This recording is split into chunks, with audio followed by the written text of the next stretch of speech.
PT જાડેજાની ધરપકડ બાદમાં અમે પદ્મિનીબા વાળા જે ક્ષત્રિય આગેવાન છે એમની સાથે વાત કરી હતી। પદ્મિનીબા વાળાને હવે મોટાભાગના લોકો ઓળખે છે કારણ કે જ્યારે આંદોલન ચાલી રહ્યું હતું ત્યારે આ નામ ખૂબ ચર્ચામાં હતું। એ બબાલ માટે ચર્ચામાં હોય કે પછી આંદોલન વખતે જે સ્પીચ આપતા હતા એના માટે ચર્ચામાં હોય, બધી જ રીતના પદ્મિનીબા ચર્ચામાં તો રહ્યા હતા। એ પદ્મિનીબાએ ફરી એકવાર જયરાજસિંહનું નામ લીધું છે, પણ આખા કેસમાં જયરાજસિંહ સાથે શું લેવા દેવા અને પીટી જાડેજાની ધરપકડમાં જયરાજસિંહનું નામ કેમ એ મોટો પ્રશ્ન થાય છે। જ્યારે પીટી જાડેજાની ધરપકડ પર સવાલ પૂછવામાં આવ્યો ત્યારે પદ્મિનીબા વાળાએ એવું કહ્યું કે જયરાજસિંહ અને ગોંડલમાં જે બધું થઈ રહ્યું છે એ બધાને ખબર જ છે, ત્યાં કેમ કોઈ કાર્યવાહી નથી કરવામાં આવતી, ત્યાં કેમ કશું જ નથી થતું, પીટી જાડેજાને જલ્દીથી છોડવામાં આવે, એમની સામે જે ખોટા ગુના લગાવવામાં આવ્યા છે એ પણ પાછા ખેંચવામાં આવે, તમારી હિંમત હોય તો જયરાજસિંહ સામે કંઈ કરીને બતાવો, ગોંડલ સામે કંઈ કરીને બતાવો।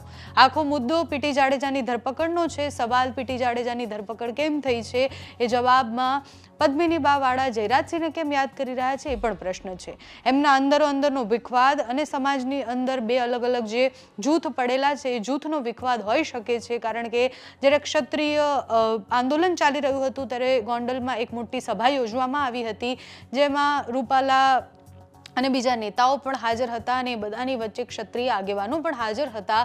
ત્યારથી બે અલગ અલગ જૂથ આમને સામને આવી ગયા છે। જે ભારતીય જનતા પાર્ટીના ક્ષત્રિય નેતાઓ છે એ બધા નેતા અને બીજા આગેવાનો, એટલે આ જે અલગ અલગ જૂથ પડ્યા હતા એમાં પણ હવે આ જે પીટી જાડેજા વાળો મુદ્દો છે એમાં એ બે જૂથ સામે સામે આવી ગયા છે।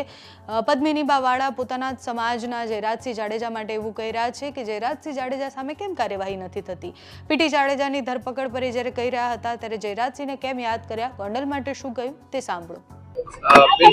જે પ્રમાણે પાસા એક્ટ હેઠળ કાર્યવાહી કરવામાં આવી છે, રાત્રિ દરમિયાન કરવામાં આવી છે, કઈ રીતે જોઈએ? જી ચોક્કસપણે ખોટે ખોટું છે, આ તાનાશાહી છે। એક નોટિસ હતી, નોટિસમાં 11 વાગે પીટી જાડેજાને હાજર થવાનું હતું, એની બદલે તાલુકા પોલીસ સ્ટેશનેથી રાત્રે જ એમની ધરપકડ કરી છે અને વોરંટ પણ નહોતું, બરાબર છે। તો આ કેવી તાનાશાહી સરકારને?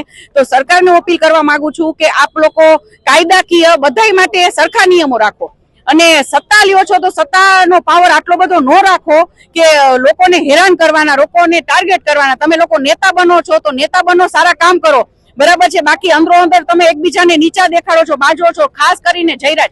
તો ગોંડલમાં આટલું બધું તાત્કાલિક પગલા કેમ નથી લેવાતા? જયરાજ થી લોકો કેમ ડરે છે? સરકાર પણ ડરે છે જયરાજ થી। ગોંડલમાં આટલું બધું થાય છે કાંડ, તો એની ઉપર કેમ કઈ તાત્કાલિક કાર્યવાહી નથી થતી? અને આ જે પીટી જાડેજા છે, અમારા જેવા ચહેરાઓ છે, એને કોઈ પ્રૂફ પુરાવા વગર અમારી ઉપર કેસ કરી દેવામાં આવે છે। આગામી સમયમાં કયા પ્રકારની રણનીતિ દાખવવામાં આવશે? આગામી સમયમાં જો ન્યાય નહીં મળે તો આગામી સમયમાં ક્ષત્રિય સમાજ ફરી પાછો રોડ રસ્તા ઉપર ઉતરશે અને બીજેપી સરકારને બહુ ભારે પડી જશે। 400 પાર તો નથી જ કરી શક્યા, હવે ભૂલી જાજો કે તમે લોકો 200 પાર પણ કરી શકશો। ક્ષત્રિય સમાજ કોઈ જેવો તેવો સમાજ નથી। જી જયરાજ ઉપર આક્ષેપો ચોખ્ખા દેખાય છે। જયરાજને સત્તાનો પાવર છે, સત્તા થોડોક ટાઈમ જ હોય છે, બરાબર। આંદોલન સમયે પણ પીટી જાડેજા દ્વારા પણ તેમનો વિરોધ છે તે કરવામાં આવ્યો હતો। જી હા, ચોક્કસપણે પીટી મામા પણ બોલ્યા હતા અને આખો સમાજ જયરાજ વિરોધ હતો, કેમ કે જયરાજને આટલી મોટી સત્તા હોય અને જો બેનું દીકરીઓને વારે ના આવે ને તો અમારા માટે જયરાજ કાંઈ નથી।